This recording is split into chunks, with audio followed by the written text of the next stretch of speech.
आज की सेशन में हम बात करने वाले हैं आपका वैदिक काल का सेट नंबर 2। सेट नंबर 1 हमने अच्छे ढंग से कंप्लीट किया था, जहाँ पे अच्छे अच्छे क्वेश्चंस को भी हमने लगाए थे।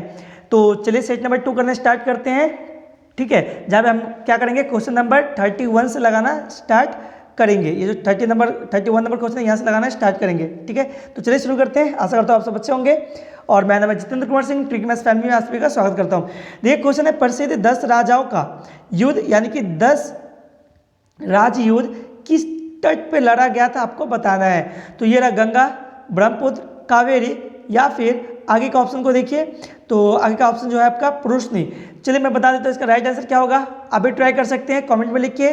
तो इसका जो राइट आंसर होगा वो होगा आपका क्या, क्वेश्चन देख लीजिए, प्रसिद्ध 10 राजाओं का युद्ध किस तट पे लड़ा गया। तो आंसर होगा आपका पुरुषनी नदी। ठीक है, क्या आंसर टिक करेंगे आप, पुरुषनी नदी। आगे बढ़ते हैं, अगला क्वेश्चन देखते हैं। अगला क्वेश्चन है, धर्मशास्त्र में भू राजस्व की दर क्या थी।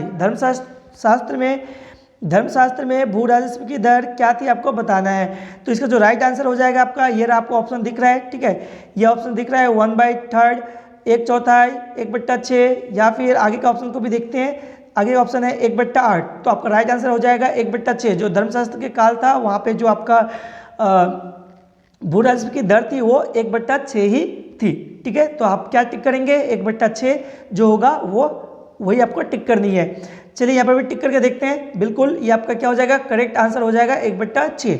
आगे बढ़ते हैं, अगला क्वेश्चन है, 800 ईसा पूर्व से 600 ईसा पूर्व का काल किस युग से जुड़ा हुआ था। काफ़ी अच्छा क्वेश्चन है, आप चाहे तो ट्राई कर सकते हैं। चलिए मैं इसका आंसर बता देता हूँ। तो इसका जो राइट आंसर हो जाएगा वो होगा ए नंबर, पहला वाला आंसर, यानी कि ऑप्शन, यानी कि ब्राह्मण युग। ठीक है, देखते हैं, बिल्कुल ये आपका करेक्ट आंसर होगी। ठीक है, आगे बढ़ते हैं, अगला क्वेश्चन देखिए। क्वेश्चन क्या है, किस काल में अछूत की अवधारणा स्पष्ट रूप से उदित हुई।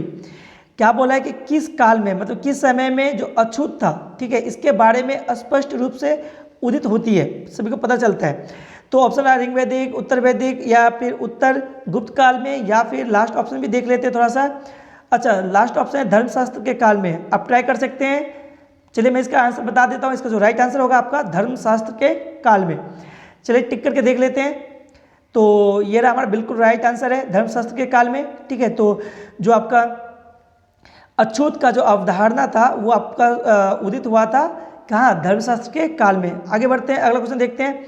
तो देखिए अगला क्वेश्चन है, अच्छा अगला क्वेश्चन है, एशिया माइनर स्थित बोगास कोई का महत्व इसलिए है, मतलब आपको बताना है कि क्यों है। जो बोगास कोई जगह है इसका महत्व क्यों है। ठीक है, तो ये रहा, देखिए आपके पास ये रहा ऑप्शंस है। ठीक है, ऑप्शंस आपको दिख रही होंगी। देखिए वहाँ जो अभिलेख प्राप्त हुए हैं, देखिए पहला ऑप्शन है, वहाँ जो अभिलेख प्राप्त हुए उसमें 4 वैदिक देवताओं इंद्र, वरुण, ठीक है, मित्र, नस्तय को उल्लेखित किया गया है। या फिर मध्य एशिया का तिब्बत के बीच एक महत्वपूर्ण व्यापारिक केंद्र था। ठीक है, या फिर वेद के मूल ग्रंथ की रचना यही हुई थी, या इसमें से कोई नहीं। ठीक है, आप वीडियो को पॉज करके इसका आंसर क्या कर सकते हैं, कमेंट कर सकते हैं, बता सकते हैं। बताइए इसका आंसर क्या होगा। ठीक है, चलिए मैं इसका राइट आंसर आपको बता देता हूँ। जो इसका जो राइट आंसर होगा वो होगा आपका, वहाँ जो अभिलेख प्राप्त हुए उसमें 4 देवी देवताओं, ठीक है, 4 देवी देवताओं इंद्र, वरुण, मित्र और नास्ते को उल्लेख किया गया है। ठीक है, चलिए टिक करके देख लेते हैं आंसर राइट है या नहीं। तो ये रहा बिल्कुल हमारा, ये जो आंसर है वो बिल्कुल राइट है। काफ़ी अच्छा क्वेश्चन था ये। आगे बढ़ते हैं, अगला क्वेश्चन है, गायत्री मंत्र किस पुस्तक से मिलती है। गायत्री मंत्र जो है, ठीक है, जो गायत्री मंत्र है, ठीक है, देवी सावित्री को संबोधित करती है जो कि मंत्र, ठीक है, ये किस पुस्तक में मिलती है, मतलब किस वेद में मिलता है। ठीक है, वेद ही आपका ऑप्शन है। देखिए बीपीएससी 1994 का 39वीं जो हुआ था उसका क्वेश्चन है। ये आपके पास ऑप्शंस देख लीजिए यहाँ पे, ऋग्वेद, यजुर्वेद, ठीक है, आगे के ऑप्शन को भी देखिए, उपनिषद या फिर भगवत गीता। तो यहाँ तक तो आपको पता है कि जो आपका गायत्री जो मंत्र संबंधित है वो वेद से संबंधित है। तो आपका राइट आंसर तो ये उपनिषद और भगवत गीता में से कोई एक होगा भी नहीं। तो आपका राइट आंसर यहाँ पे क्या हो सकता है, या तो ऋग्वेद या यजुर्वेद। तो चलिए मैं बता देता हूँ, आपका राइट आंसर हो जाएगा ऋग्वेद। आगे बढ़ते हैं, अगला क्वेश्चन देखते हैं।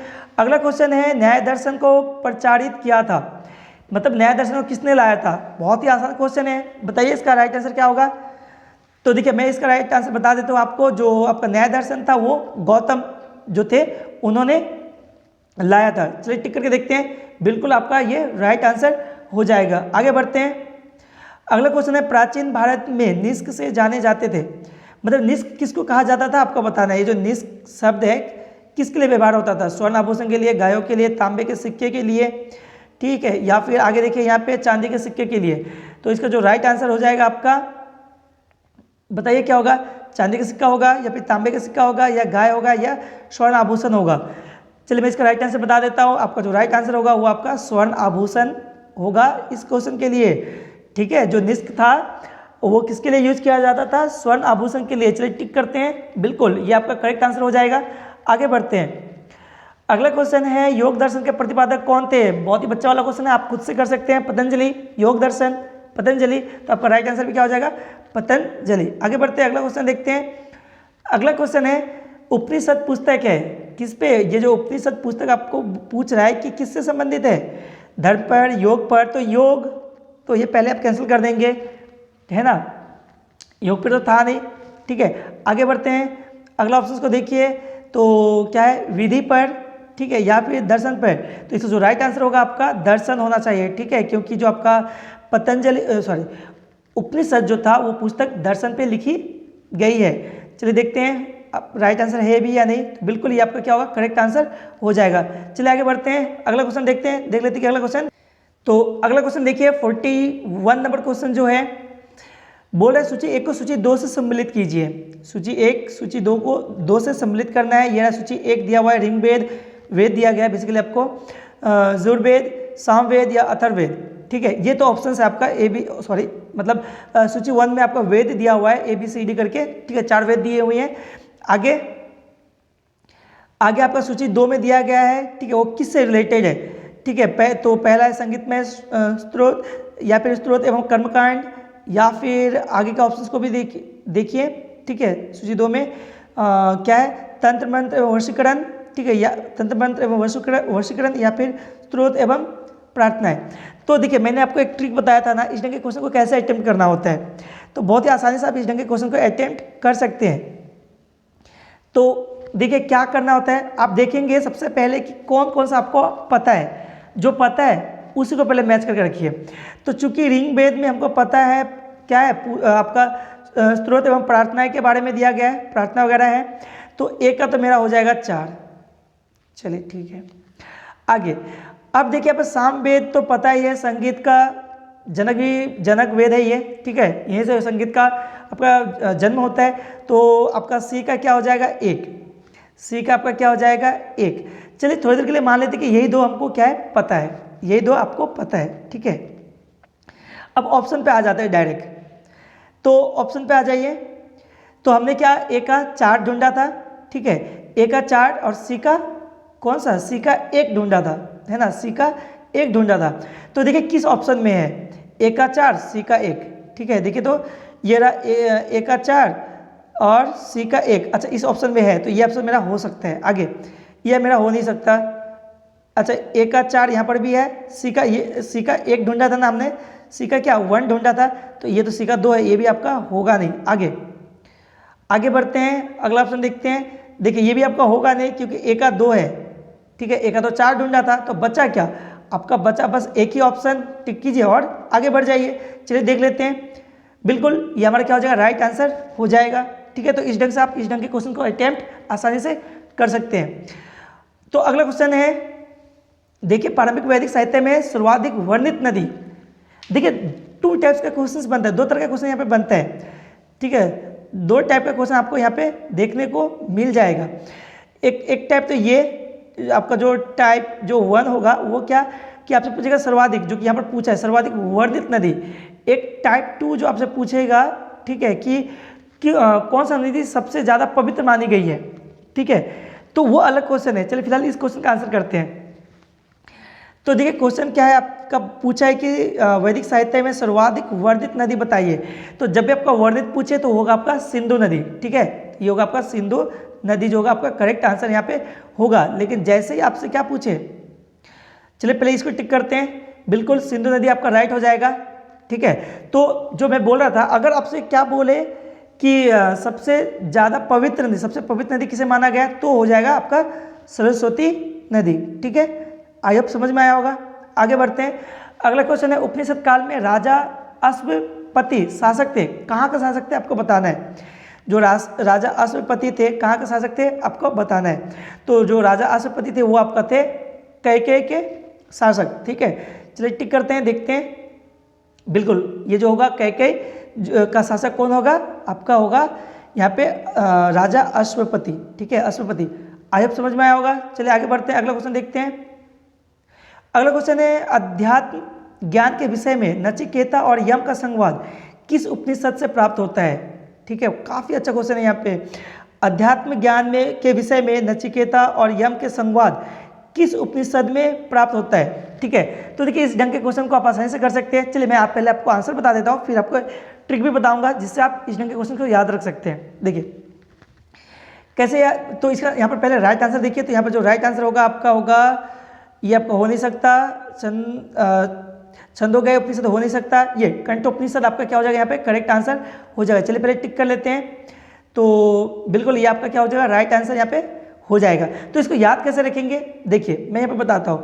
क्वेश्चन क्या है, बोला कि नचिकेता और यम का संवाद किस उपनिषद से प्राप्त होता है। ठीक है, और आंसर क्या था, कंठोपनिषद। तो देखिए जब कोई दो बात करता है तो अगर आप याद करेंगे यानी कंटेस्ट करेंगे तो उसी से आप रिलेट करके कंठोपनिषद यहाँ पे याद रख सकते हैं। ठीक है, चलिए आगे बढ़ते हैं, अगला क्वेश्चन देखते हैं।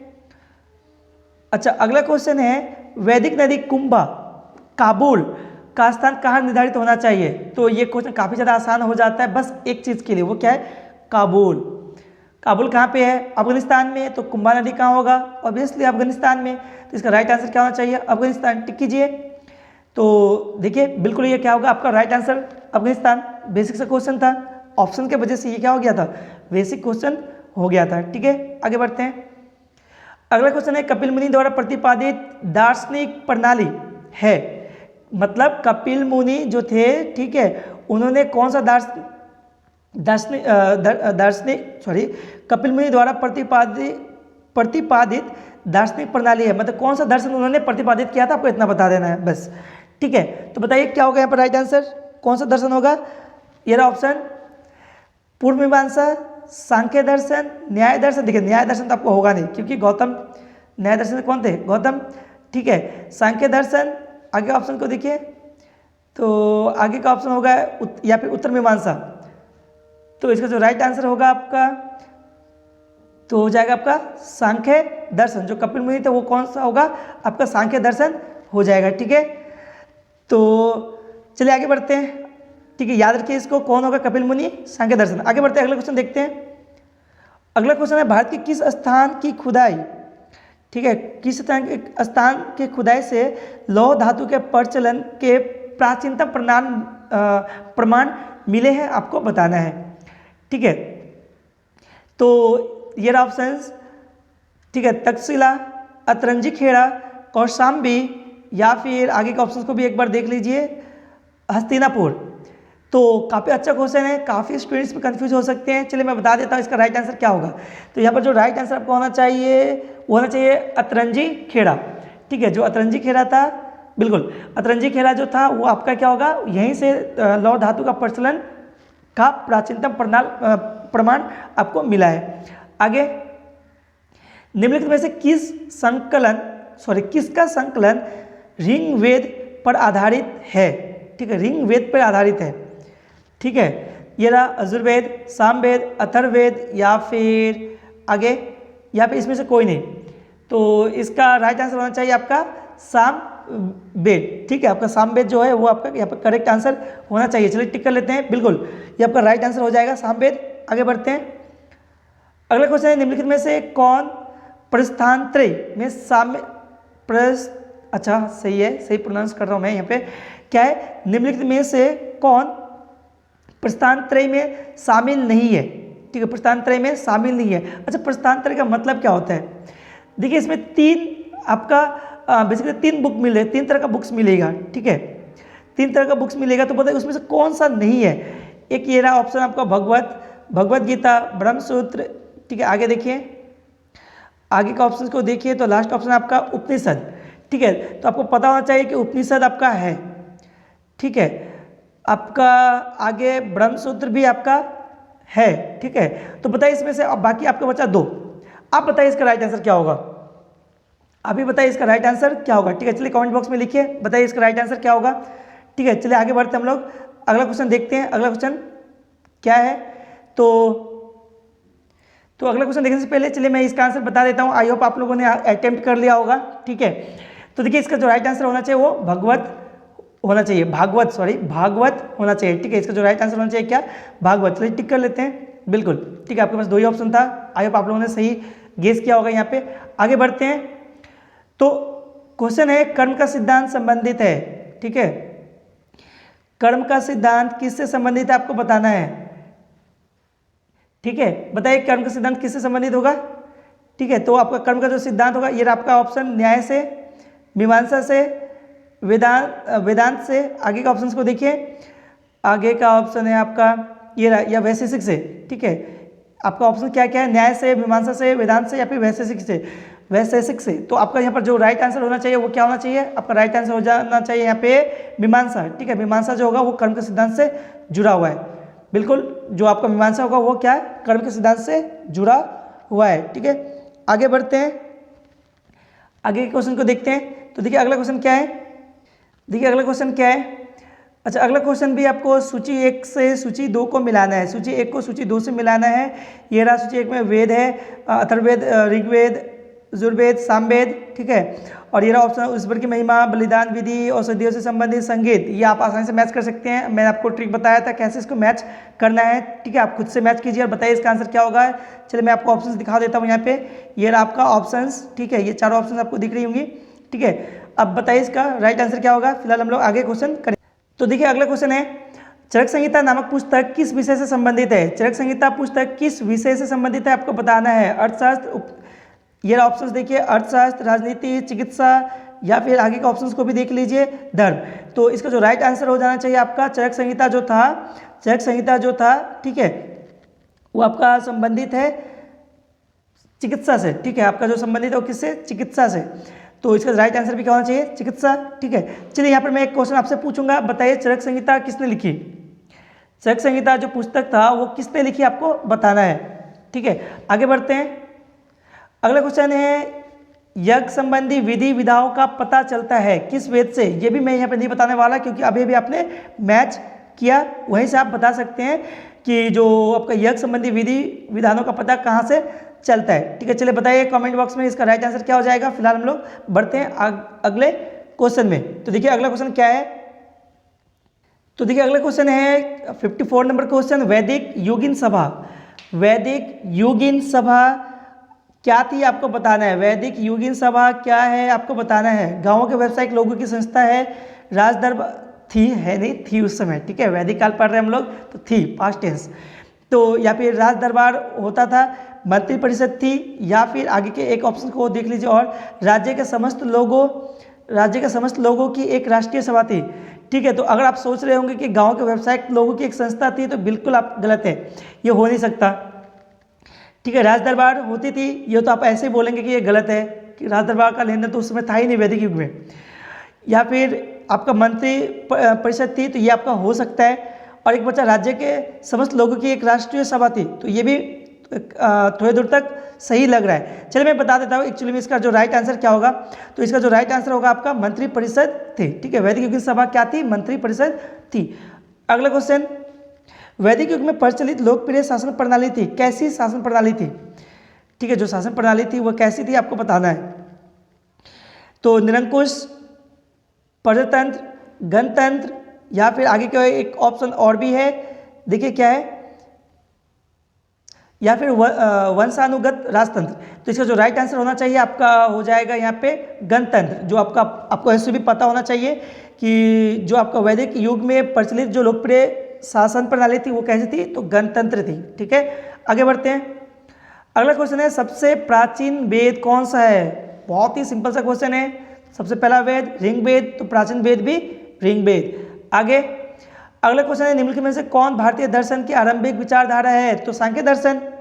एक ही बार में आंसर आना चाहिए इस ढंग के क्वेश्चन का, ठीक है।